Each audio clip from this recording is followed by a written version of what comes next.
Assalamualaikum, salam sejahtera tuan-tuan dan puan-puan. Jumpa lagi dalam video kali ni. Okey, untuk video kali ni saya nak tunjukkan pada tuan-tuan dan puan-puan tentang apa masalah yang berlaku ni lah di rumah saya ni. Kepala paip untuk tandas ni dia menitik-nitik. Menitik-nitik dah berapa banyak dah baldi yang saya takung ni. So rugi rugilah air kita kan. Lama penuh melimpah Setakat ni function lagi, masih dalam keadaan baik, cuma dia menitik-nitik je lah. Saya akan nak tukarkan dia punya valve kat dalam ni. Macam mana kita nak tukarkan? Jom tengok video ni sampai habis.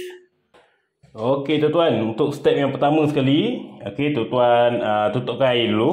Okey, air punca lah. Okey, daripada main supply. Okey, kemudian apa yang paling penting sekali yang tuan-tuan perlu ada adalah ni ni dia Allen key. Saiz 2.5 mm lah. Yang ni kebanyakan untuk paip-paip air, untuk kepala paip ataupun paip sinki memang gunakan pakai ni Okey, so dia ada lubang kat sini. Okey, tuan-tuan boleh pusingkan. Okey, lepas tu tuan-tuan nampak ni dia punya Allen key dia. So tuan-tuan boleh buka je.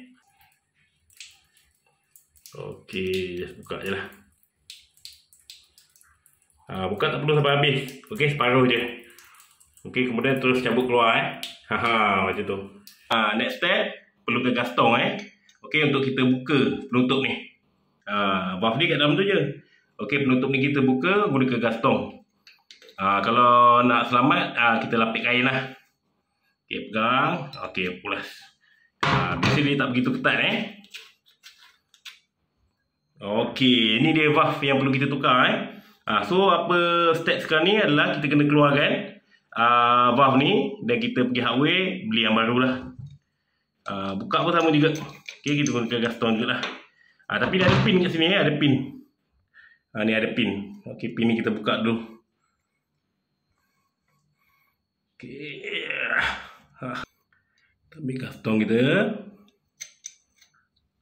Okey, just buka lah. Biasa bawang paip ni tak begitu ketat Okey tuan-tuan kalau boleh tengok kita punya valve ni dia getah dia ni dah rosak kalau tuan-tuan nampak lah dia punya getah yang warna pink ni dah rosak. So kita kena tukarkan one set je. Okey, bawa ni kita pergi ke hardware beli yang baru dan kita pasang semula lah. Ni saya dah kat kedai kita boleh tengok lah. Bawa sampel. Kalau tuan-tuan tak pasti, saya bawa sampel, datang ke kedai dan tengok. Pastikan dia punya panjang, dia punya benang tu sama. Ada macam-macam jenis Tuan-tuan puan, ni yang kita baru beli tadi. Saya beli yang copper ni lah yang tembaga punya. Harga murah je RM6 je. RM6 saja yang baru ni. So yang lama ni kita dah tak pakai sebab dah rosak, kita just buang lah. Kita ganti dengan yang baru. Okey, so yang ni senang kita just masukkan je lah. Dan kita buat pusingan je.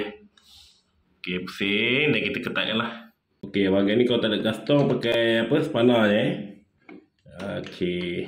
Ketat jangan terlalu ketat nanti body ni boleh pecah. Okey, dah kita masukkan macam tu. Okey, kita ambil semula lah kita punya aksesori semua tadi. Kita pasang semula lah. Pakai ikat pakai tangan je. Okey, kita dah ketatkan ni, kita ambil lah. Okey, kita punya handle masukkan balik.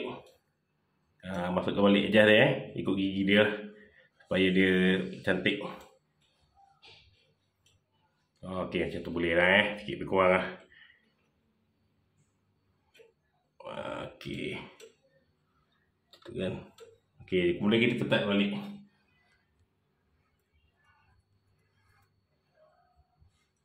Okey, ketat pun lebih kurang je. Buka balik main pipe tadi, main supply. Kita test lah function ke tak kan. Okay, kita tengok ada menitik tak. Okey, memang dah tak ada tuan-tuan dah tak ada yang menitik lah kan. Okey lah tuan-tuan. Okey, rasanya untuk masalah kali ni kita dah selesaikan. Okey, sekiranya video ni bermanfaat, okey bolehlah share-sharekan kepada yang lain.